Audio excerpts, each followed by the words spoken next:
À nouveau, et en réponse à sa prière, Moïse est appelé au sommet de la montagne. Là, Dieu descendit. Il proclama son nom et donna à son serviteur une telle révélation de sa sainteté et de sa grâce que se hâtant de se prosterner la face contre terre, Moïse adora. Il demeura ainsi dans l'adoration pendant 40 jours. À cette occasion, l'alliance fut renouvelée. Exode 34, 28. Plus tard, il dit aux Israélites quelque chose de son service d'intercession en leur faveur et en faveur d'Aaron, Deutéronome 9, 18, 20. Quand il rentre au camp, il ne sait pas que la peau de son visage rayonne, mais le peuple le voit et il se tient à l'écart, effrayé. Cependant, l'appel de Moïse, Aaron et des anciens s'approchèrent.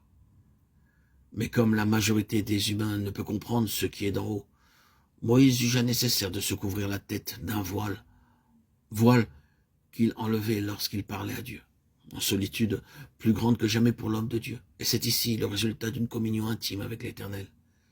Elle éloigne les autres hommes, elle élève comme une séparation. Du côté de Dieu, nous contemplons sa gloire à visage découvert, comme dans un miroir, et nous sommes transformés en la même image de gloire en gloire. 2 Corinthiens 3, 18. Mais cette intimité avec Dieu a sur l'homme des répercussions inévitables, bien qu'il n'en ait pas conscience. Par là, il se trouve comme séparé des choses terrestres et en même temps comme sous le voile des occupations quotidiennes.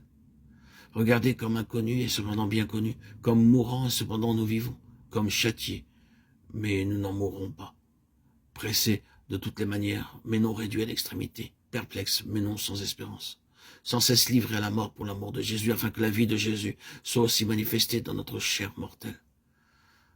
Mais nous avons ce trésor dans des vases de terre, afin que l'excellence de cette puissance soit attribuée à Dieu et non à nous. 2 Corinthiens 6, 9, 10, 4, 8, 12. Désormais, l'activité de Moïse se borne surtout à dire au peuple la volonté de Dieu. Et il est relaté qu'il était un homme fort, doux, plus qu'aucun homme qui soit sur la terre. Nombre 12, 3. C'est ici la marque de la vie céleste et le résultat de la communion intime avec Dieu. En invitant à venir à lui ceux qui chancellent sous le fait du jour, le Fils de Dieu a dit de lui-même « Je suis doux et humble de cœur ». Et dans la mesure où nous participons à sa vie et sommes rendus conformes à son image, nous manifestons aussi cet esprit doux et paisible qui est d'un grand prix devant Dieu.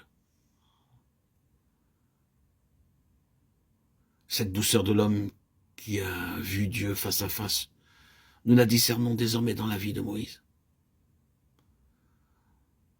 Souffrances, épreuves se multiplient lui venant de ce peuple auquel il a consacré sa vie. Elles deviennent toujours plus douloureuses. Il apprend ainsi ce qu'est la longue patience de Dieu envers l'homme pécheur.